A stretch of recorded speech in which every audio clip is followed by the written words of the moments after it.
15 years ago, I got to attend the worst and best exercise I've ever been to. And I'm going to explain that. So this exercise was what I consider my epiphany exercise.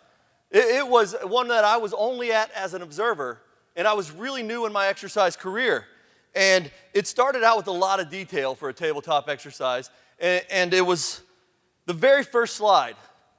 It was a bright and sunny day, homecoming at a packed crowded stadium, football, when 3 crop dusters appear over the horizon. And I don't know why the exercise designers put so much detail in it, but the homecoming queen was being crowned at the 50-yard line. Not important, but they had a lot of those information. When those 3 crop dusters got over the stadium, they started spraying the stadium with an oily, acidic liquid. And the homecoming queen was last seen under a crush heading for an exit. It was a disaster, and everyone in the room started getting to work. There were 150 people in that room, and they started talking about treatment, triage, transport, staging, resources, mobilizing mutual aid.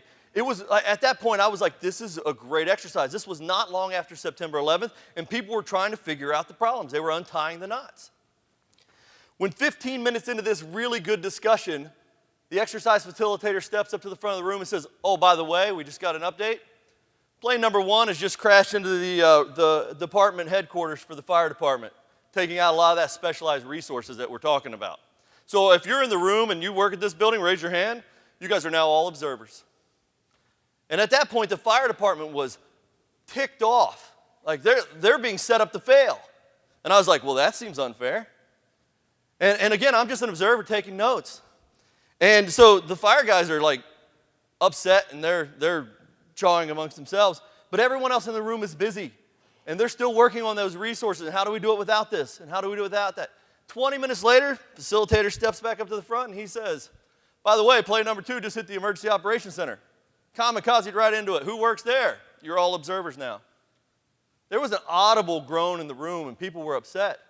And I'm like, I wonder what objective this is trying to exercise. And some smart aleck in the back, not me, it's usually me, not me, said, hey, where's third plane going to hit? Nakatomi Plaza? An obvious reference to Die Hard.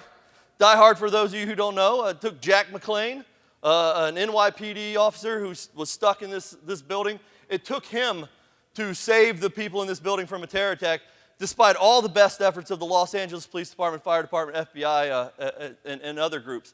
And he goes, not quite. It just took out your water supply. And at that point, the exercise was over. The guy yelling out was what the FBI would call a clue that you've lost the room. They took out the water and said, you can't do this. And so I remember looking around and people going, how are we supposed to fight this situation? When we learn, just a few 15 minutes later, that a woman who appears to be 9 months pregnant in active birth is rushed to the front of the line, past the walking wounded, past the people who'd been triaged lesser. She gets into the emergency department and she opens up her belly bomb and detonates. Serious. They took out the hospital. Now, there's not a single player left in the room. But we're supposed to talk about this for another hour. We were supposed to accomplish all of these goals in 3 hours. That's how long they gave us for this scenario. And I remember at that point thinking, how, as a young exercise designer, how can I make sure that this never happens to one of my exercises? I don't want people to go, this is ridiculous. So I have 5 standard thinking guidelines. I don't like standard operating procedures, and I don't like rules. If you know me, you know that's true. But I think 5 things that you should think about if you ever get tasked with designing an exercise, because this actually happens more with people new to designing exercise than it does to people who've designed a lot of exercises. The first one, write down that scope and objectives that you defined at the very beginning. Whatever your scenario is, write it down and stick to it. And when you do that, that gives you the ability to say no. You can say no, and you're going to have to get really good at saying no if you're an exercise designer. If somebody comes up to you and says, hey, I know it has to be a biological exercise, and the scenario was T2 mycotoxin, a fungus-synthesized acid, because that's what the funding said it had to be, a biological. Can we use crop dusters to spray that over a crowd? Sure, I could go with that exercise. That would actually be a pretty good exercise. Let's go with it. Can we use those same planes to kamikaze the important buildings around the community? No. What about a suicide bomber taking out the hospital? Again, someone should have said no. And we didn't actually test what the funders wanted us to test. We had to do the exercise over. So when you're designing an exercise, and we're all experiencing this, especially with the new CMS rules, everyone wants to hop on your train. Don't let people hang on your train. You have a lot more limitations than what you know, and you see this a lot when people design exercises, and at the very end they start cramming to get things done, or they have to really cut it down. Know your limitations. Others will want a free ride. Say no often, but you shouldn't have a one-and-done exercise. You should have an exercise plan. So say no, but not right now. If somebody says, hey, we want to do a water impact for an event, taking out the water tower for whatever reason, there's lots of hazards that can take out a water tower. Say, yeah, we'll do that later. If it's a really big scenario, know that you can break that up into a lot of different exercises and target them to different groups.